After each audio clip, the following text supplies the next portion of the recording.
Right. Last class we have been discussing about Chinese remainder theorem, and we concluded with our discussion on this numerical, right?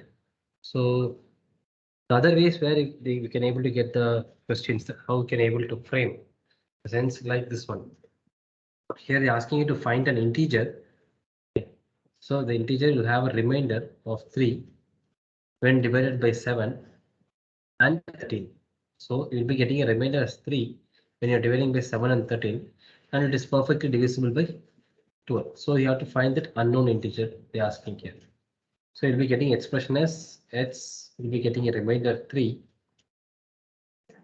So congruent when divided by 7. Again, x congruent to 3 mod 13, because you're going to get same one as a remainder here. And the third expression, since it is perfectly divisible, right? Perfectly divisible, x will be congruent to 0 mod 12. Now we have to solve this expression, right? So this is a way of getting. This also you can able to get a numerical, and if you solve, you'll be getting the answer as 276. You just try this in your home. Okay. This is the other way. So here they ask you to calculate z, which is the sum of x plus y, and they given the value of x to be 123 and y to be 334. But here the condition is nothing but your system, which has been designed, will be accepting numbers less than 100. That is, only 2-digit numbers alone can be applicable here. So you have your x here and y here. So you'll be creating two expressions like this. Right. That is x congruent to 24 mod 99, because 99 is our highest 2-digit number, you know. So if you divide this 123 by 99, the remainder you will be getting as 24. Again, this 123 divided by 98, the residue is 25, and 123 divided by 97 will be getting 26. So for Chinese remainder theorem, 3 expressions are more than enough. If you want, you can go with 4th expression also. Now we move on to y. So y, the 3-digit number is 334. And 334 mod 99 will be getting the output as 37. Right, we'll be getting 37. And the same 334 mod 98 will be ending up with 40, and with 97 will be ending up with 43. Right. Now they given you a hint as the calculation of z is x plus y. Next, you have to add this both expressions x plus y. That is 24 plus 37 under modulo 99.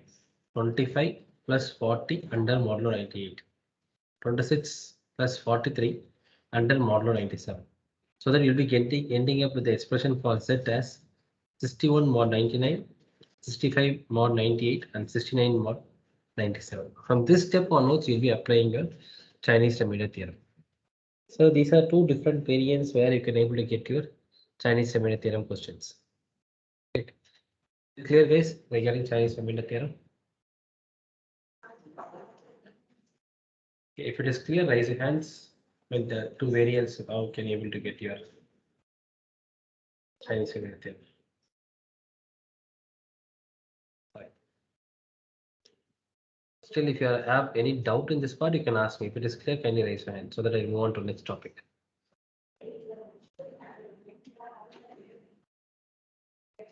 Okay, thank you, Vishnu. Right. Okay. Now we'll move on to next one called quadratic congruence. Till Chinese remainder theorem, the congruence operation which we just saw was only linear. Okay. Now suppose if your expression is looking like this, that is you're having x square congruent to a modulo n. Right. That is based upon a quadratic expression. What will be the solution for this one? So from cryptographic point of view, we'll be discussing quadratic congruence with respect to prime numbers only. For example, we take this expression x square congruent to 3. So what should be the value of x so that this expression holds good? Here, for example, if your x square is equal to 25, then you can able to write 25 is congruent to 3 modulo 11. because if you take 25 mod 11, the answer will be 3. Right, but you get this h square to be 25 means x can take either plus 5 or minus 5. Okay. But from cryptographic point of view, we won't consider any negative value. So if you convert this non-negative into a positive value, I'll be ending up with 6. Right. I'll be ending up with 6. So now we can able to say this single expression, okay, x can take two values, either 5 or 6. Even if you substitute x equal to 6, you'll be getting 36 mod 11. Again, the answer is 3. 5, if you substitute, you'll be getting 25 mod 11. Answer is 3. The same expression having two solutions. Okay. Also note that these two solutions are incongruent to each other. Right. There is also a situation like this. For example, x square congruent to 2 mod 11, we'll be having no solution at all. That is, we can't able to find any value of x satisfying this expression. So based on this, we can able to classify a set of elements as a quadratic residues and quadratic non-residues. Like how we had seen a set of integers, set of residues as Zn, then we just saw Zn star. Among these elements, you can able to group them, elements which are quadratic residues and elements which are quadratic non-residues. So how we can able to come to a conclusion that given integer is a quadratic residue or not. Suppose you have the quadratic expression like this, x square congruent to a modulo p. Okay, this element is an element which you are going to decide whether it is a quadratic residue element or non-residue element. If suppose this expression has two solutions, then I can able to call this a to be a quadratic residue. Okay, if we don't have any solution, then the same element in A will be called as a quadratic non-residue here. Right. We'll see an example so you'll get a clear picture. So if you consider a set of values of Z11 star, okay, you'll be having 10 elements. I hope everyone knows what is that n star stands for. You'll have elements which have only multiplicative inverse to all the elements, or all the elements which have been relatively prime with respect to 11 will be here, right? So in this, we can able to segregate under two groups of quadratic residue set and quadratic non-residue set. That is, first if I take the element to first element, that is if substituting a to be 1, my h square congruent to 1 modulo 11, right? What will be the value of x? We can able to substitute. We can able to get this one. X is will be taking either plus or minus 1. Like I can able to get this one as an expression. Now h square congruent to 2 mod 11. We substitute a equal to 2, the second element here. We can't able to find a solution for this expression. So number 2 moves to quadratic non-residue. Okay. Then we have 3. So h square congruent to 3 mod 11. Right. Just now we just saw this example. Right. In the minutes you'll be taking either 5 or 6. That is plus 5 or plus 6, either of values. Okay. So here my 3 belongs to quadratic residue set. Like that, I'll be taking each and every element and placing here, and we'll check whether it has two solutions or no solution. Okay, if I have two solutions, I'll put them under quadratic residue set. If I don't have a solution for that expression, I'll put that particular element under quadratic non-residue set. Like, is it clear, guys, regarding quadratic residue and quadratic non-residue? If it is clear, kindly raise your hand. If you have doubt, kindly notify me.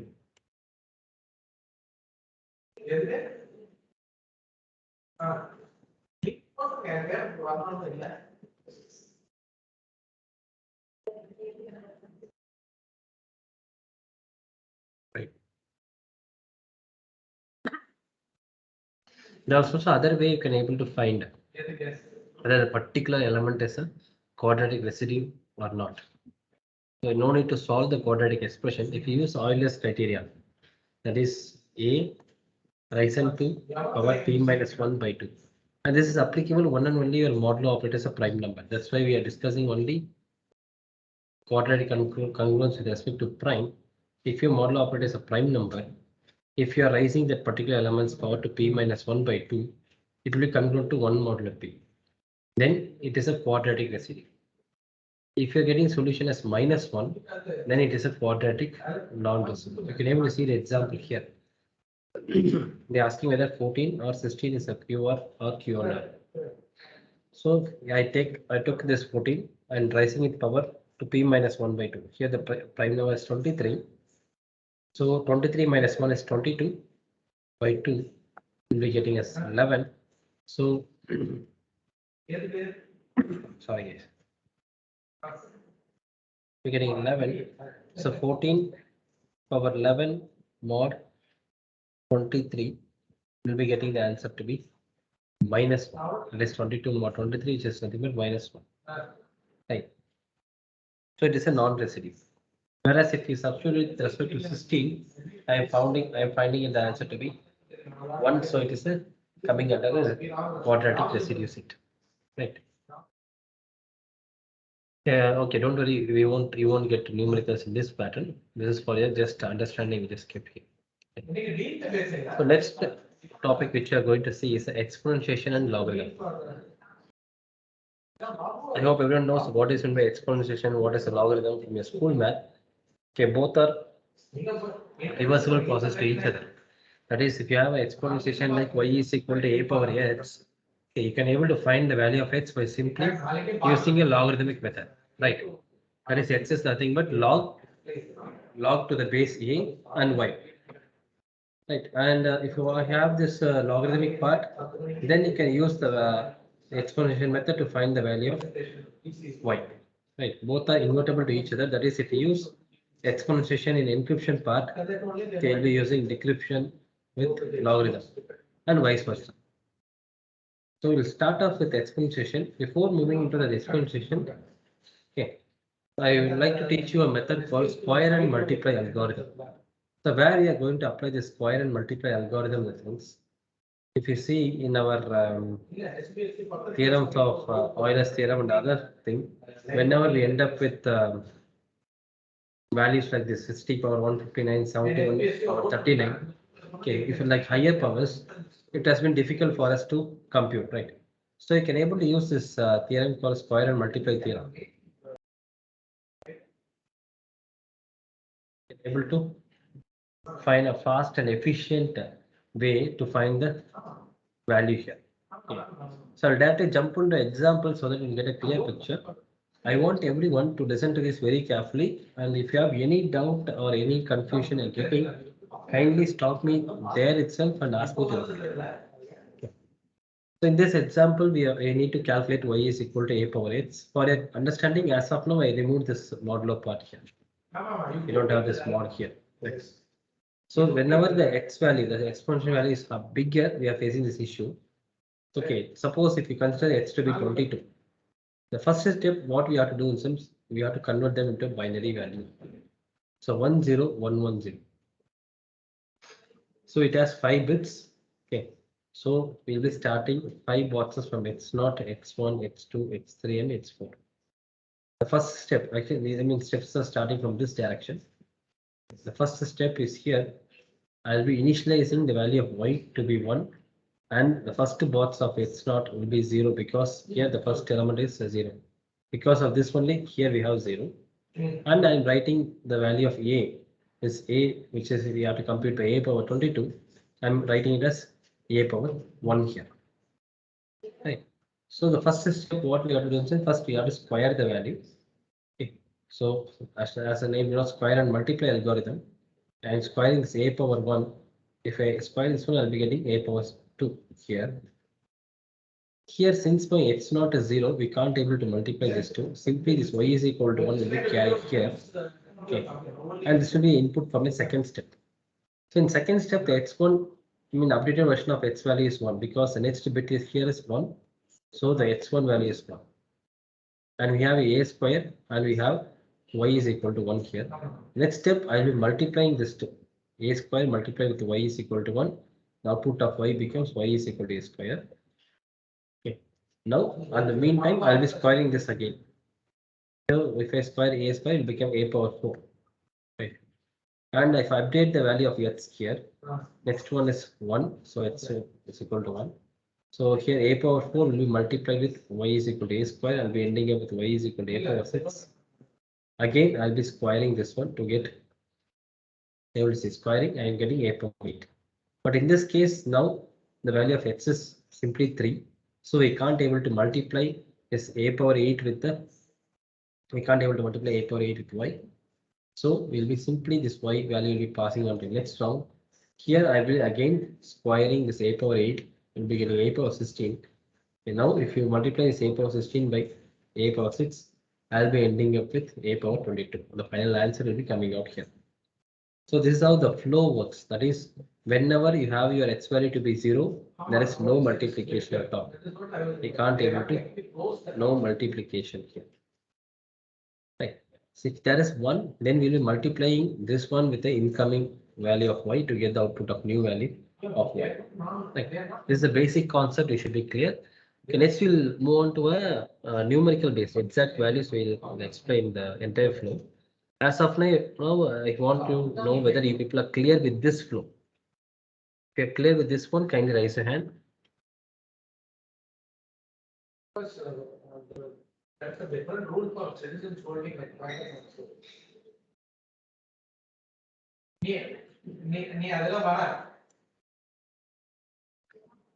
Is it clear?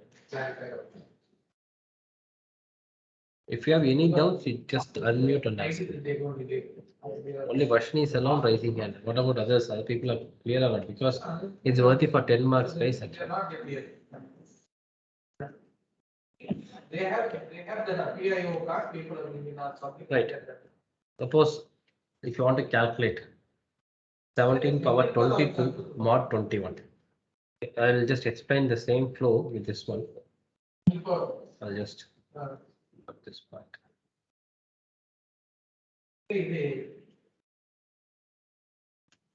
We'll see how we can able to compute the answer very easily, even if you have higher degrees of power.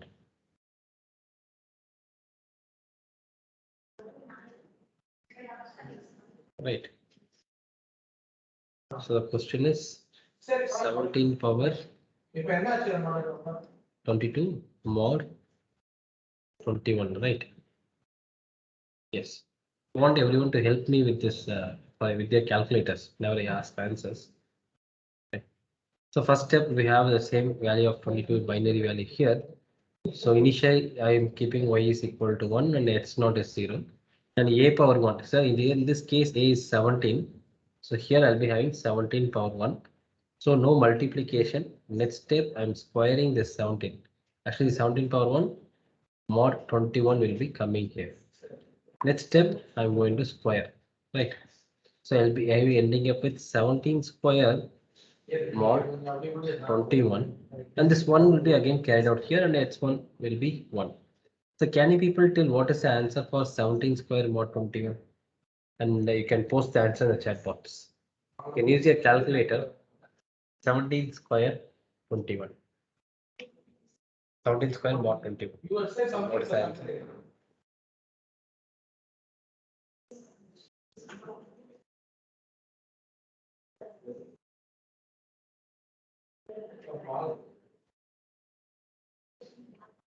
Anyone? 17 square mod 21. You can put the answer in the chat box.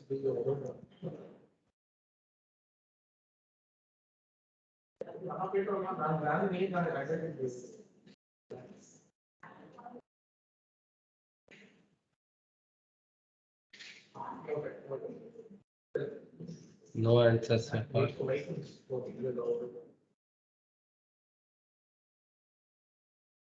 17 square you'll be getting 289, right? Take mod 21 to it. But we have to give What is the answer here?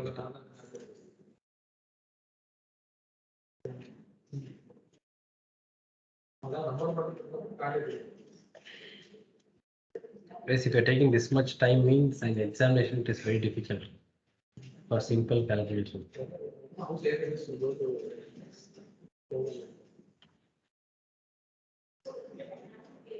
Anyone? 17 square mod 21. Just fine. Session.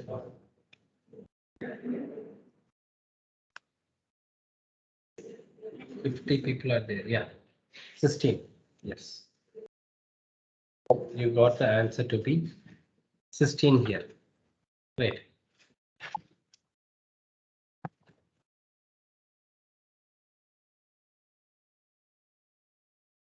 We got your answer to be 16. And we have y is equal to 1 here. Now in the second step, that is in this second step, I have to multiply the value of this one with incoming y is equal to 1 because my x1 is 1. So value of y will become as 16 here because I'm multiplying the 16 with this one. Okay, now I'm going to square this one again. So it'll be getting 16 square mod 21. It's like 17 power 4. The 17 square we already computed. So if your 16 square mod 21 is nothing but 17 power 4 mod 21. Both are same. 16 square or 17 power 4 mod 21 also same. So can you people tell me the answer for 16 square mod 21?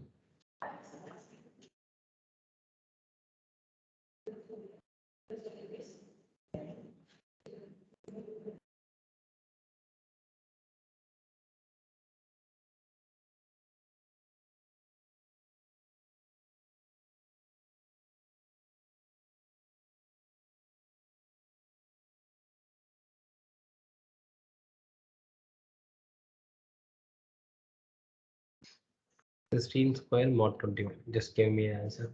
Yeah, 4. Perfect. You'll be getting the value to be 4 here. So in this case, the value of x2 is 1. I'm multiplying this 4 with incoming 16. So 4 into 16 mod 21. So can you tell me the answer here for y? 4 into 16 mod 21.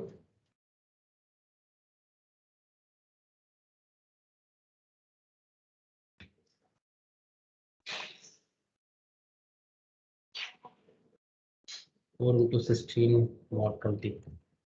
That's very simple actually.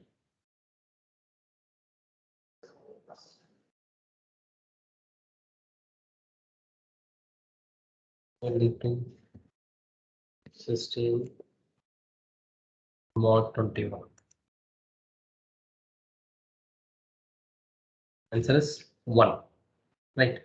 So I got my value of y here 1. Again, I'm going to square here. 4 square mod 21 is 16 mod 21. So answer is simply 16 only. Right in this case because 4 square mod 21 is 16.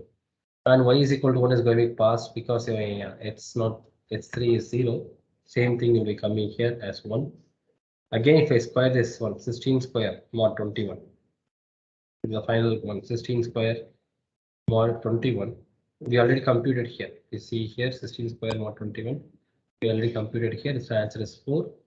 4 into 1 will be getting 4. That is by y, which is nothing but 17 power 22 mod 21 is simply 4. Is the answer. Can I see here?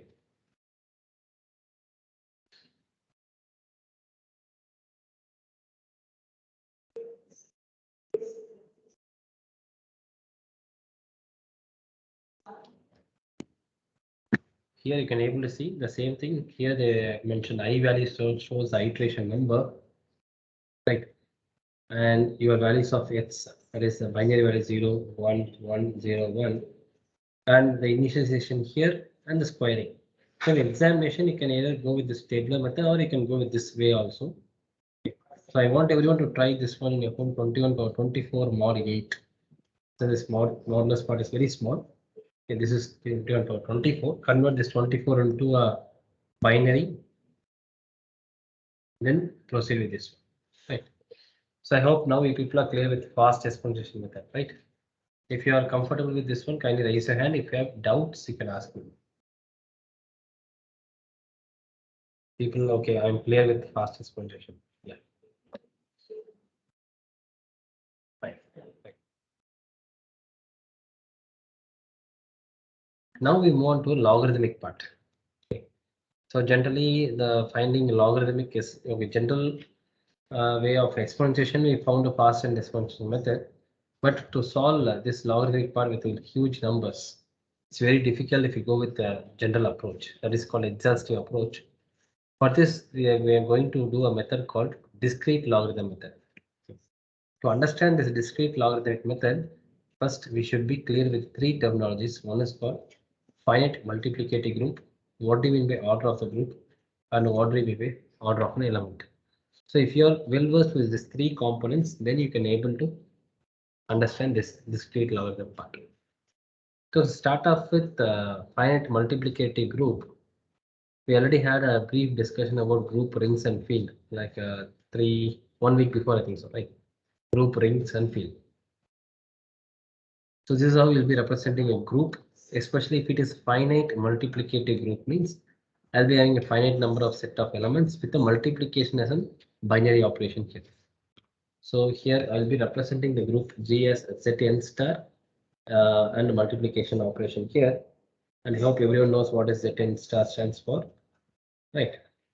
That is, you'll be having integers 1 to n minus 1, which are relatively prime to the number n.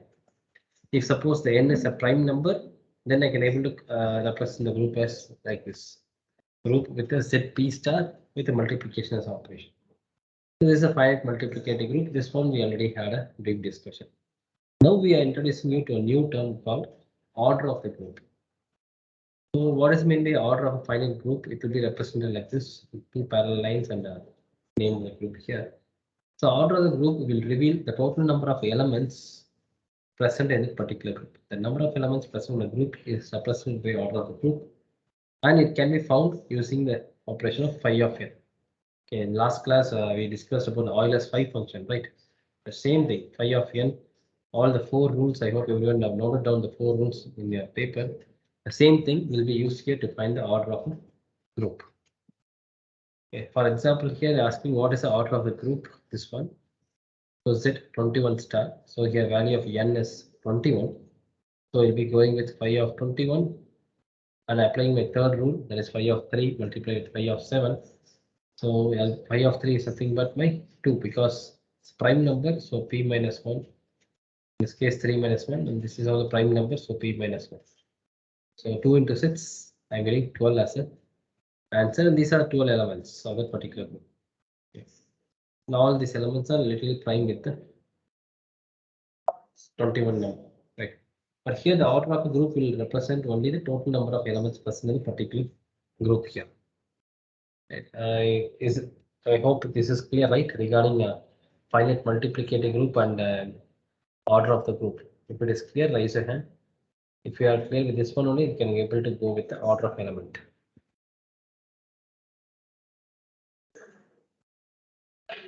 Okay. What about others? Only one is raising the hand regarding order of a group. Right. We move on to order of an element. That is, each and every element in a group have their own order. Okay, and it will be represented as ORD. It is order of the particular element. So what is the order of element is nothing but the smallest integer value I, such that if this expression is satisfied, that is a power I will be congruent to the identity element of that operation with the modulo n. So here we are discussing everything with respect to finite multiplicative group. So for multiplication, okay, what is the identity element? While discussing what is in the group in the fourth property, that is existence of identity, we came across this part. What is the identity element of multiplication? Can you people tell? You can use your chat box also if you want to say the answer. What is the identity element in multiplication? The condition is something, but if you do that particular operation with the identity element, you should get the same element as output.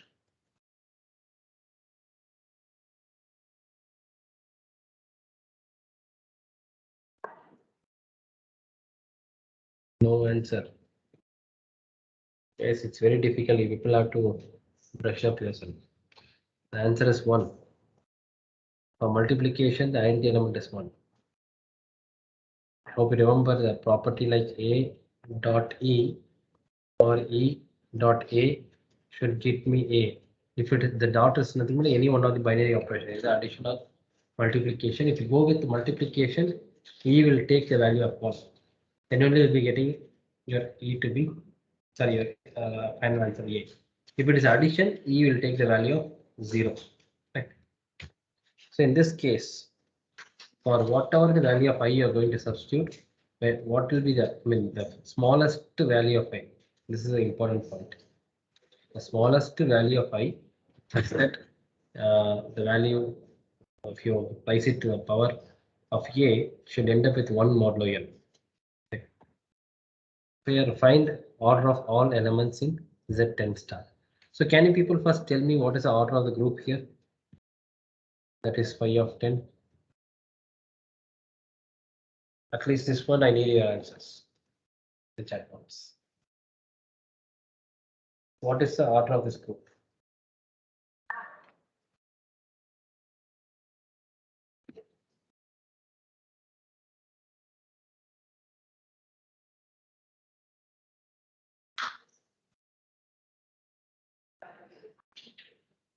I need an answer from you. Phi of 10. At least anyone.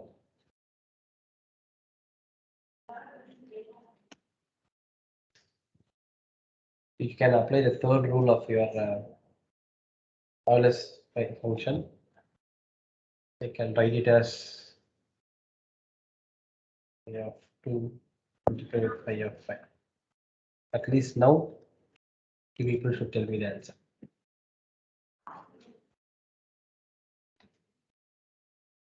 I'm not going to proceed at least I'm getting a single answer from you.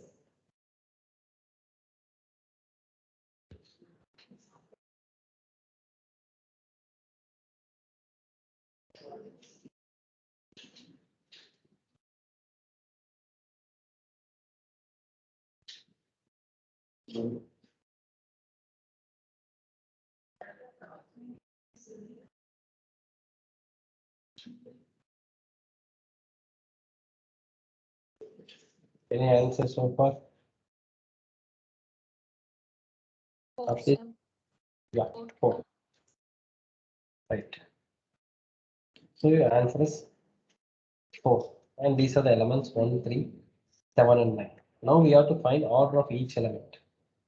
Like first element I'm taking. So A is 1. The condition here is nothing but this 1 power I should be congruent to 1 modulo 10. So what is the minimum value of I here?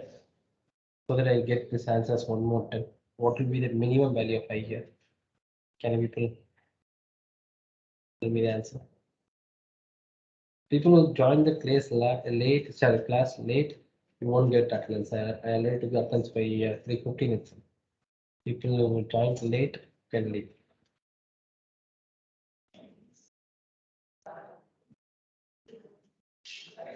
Yeah.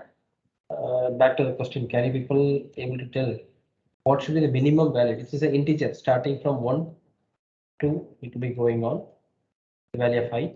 What should be the value minimum value of I such that I'll be getting it congruent to 1 modulo 10? Simplest question ever. Seriously, guys, if you are like this means you can't able to clear the data of cryptography. If you are such lethargic means very difficult.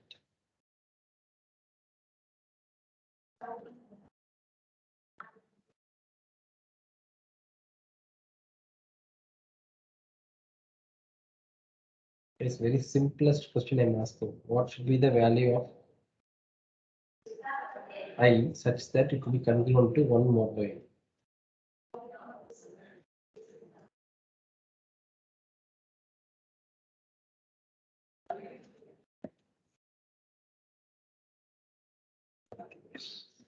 So if you substitute I is equal to 1, you will be getting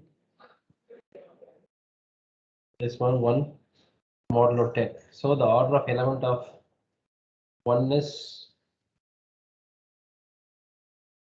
1. Similarly, if you go with the 3, what should be the value of I? So that you will be getting this 1 modulo 10. So if you substitute 3 equal to 1, sorry, I is equal to 1, 3 mod 10, you have to check what I'm getting. Then 3 square mod 10, you have to check whether I'm getting 1 here, or 3 power 3, you have to check whether you're getting 1. Like this, if you check what should be the value of I, the first time you'll be getting 1. Can you people at least tell the answer for this one? Or 3. 2. 3 square is 9. 9 mod 10 is 9. I'm not getting 1 as answer. Any other answer? 2 is not the answer.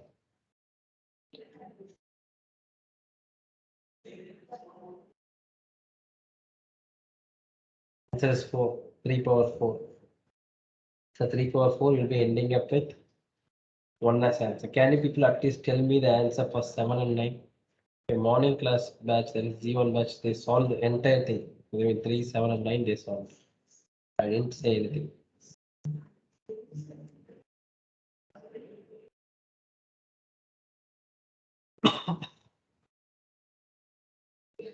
3, 7, and 9. Okay, I gave you the answer up to 3. 7 and 9. Just the answer of, what should be the powers of I for the 7 and 9 so that you'll be getting 1 as a residue. For 7, it's 4, sir. For 7, it is 4. Okay.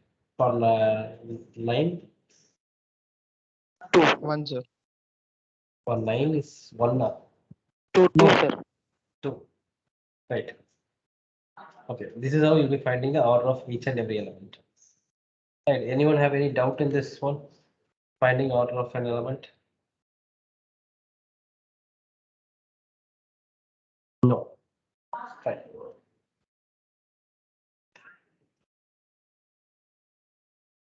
And there is a relationship between the order of element and phi of that modulo operation called n. That is, whenever my I is equal to phi of n, okay, there also your residue will run for 1 here. You can see an example here. Here they're asking you to find the order of the element which belong to this group. So here you have Z8 star and your phi of 8 is 4 and the 4 elements are 1, 3, 5 and 7. Right. So I'm substituting I is equal to 1. For 1, this X is a residue value. I got 1, so order of element 1 is 1. For the second element 3, I got 1 first time I am getting 1 at I is equal to 2 itself. For 5, I am getting similarly. For 7 also, all the elements are having the orders as 2. You can able to see when I is equal to 4 also, we can able to see all the elements have their residue to be 1 here. Right. So this I is equal to 4 is nothing but the value of phi of n. So here n is 8 here. If you take a phi of 8, you'll be getting the answer to be 4. Right. So at I is equal to phi of n also, I'm getting these elements. So this is the identity people have to remember. Why in the sense, then only you'll be able to, whatever I just discussed is shown here, then only you can able to understand the next terminology called primitive roots. So if you take any group here, okay, you can able to find the primitive root of the particular group. So what are these primitive roots of the group in the sense? When the phi of n and the order of the element both are same, then I can able to call the particular value as a primitive root of the group. In the previous example, we don't have anything because I is equal to 4 and all the orders, order of the elements are either 1 or 2 alone, right? Whereas if you see this example, here we have your n to be 7 and my phi of 7 is 6. Okay. And if you find the elements here are 1, 2, 3, 4, 5 and 6. So as usual, order of element 1 is 1, order of element 2 is 3, and order of element 3 you can able to see, we can able to get the residue 1 at only when x is equal to 1 and I is equal to 6. That is, we see this element 3, okay, its order is equal to 6 and which is nothing but your equal to your phi of n. Right. And if you see 4, the order of element is again 3. For 5, the order of element is 6. So if you take these two elements 3 and 5, their orders are 6, which is nothing but same as your phi of n. So when the order of the element and your phi of n both are going to match for a particular element, then that element will be called as a primitive root of that particular group. So in this case, 3 and 5 are the primitive roots of this group called G. Is it clear, guys, regarding primitive group? If it is clear, raise a hand. Okay, thank you, Vijay. What about others? Yeah, okay. Right. So how can you find whether the particular group has a primitive root or not? Simply by seeing itself, you can able to tell.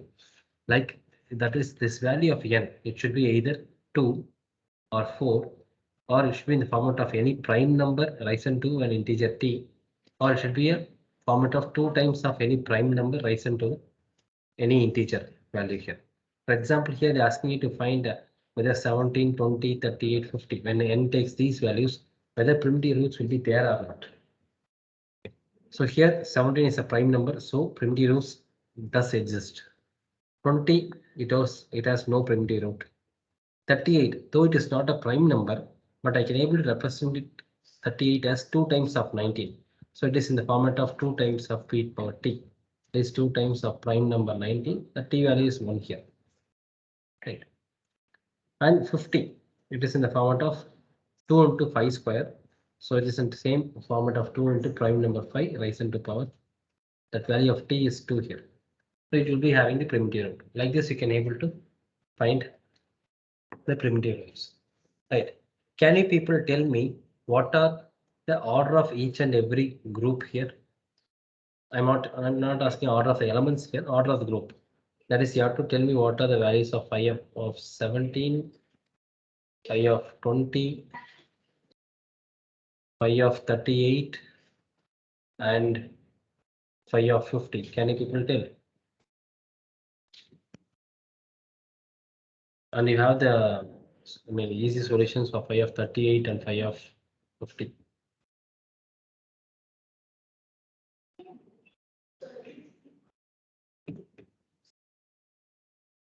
Use your chatbots. Tell me the answer.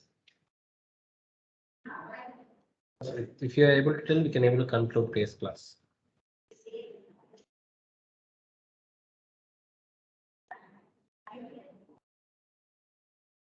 Phi of 17 is a prime number, so this will be simply 16. Phi of 20, tell me phi of 38, 50. 38 answer will be actually 18. Phi of 50, 38 answer. Okay. Otherwise, I will just conclude with this part. You can also able to find the total number of primitive roots also can be found using Euler's phi function. That is number of primitive roots, not what are the roots. There is only phi of n. Otherwise, you can able to see phi of the order of a particular group will give me the total number of primitive roots.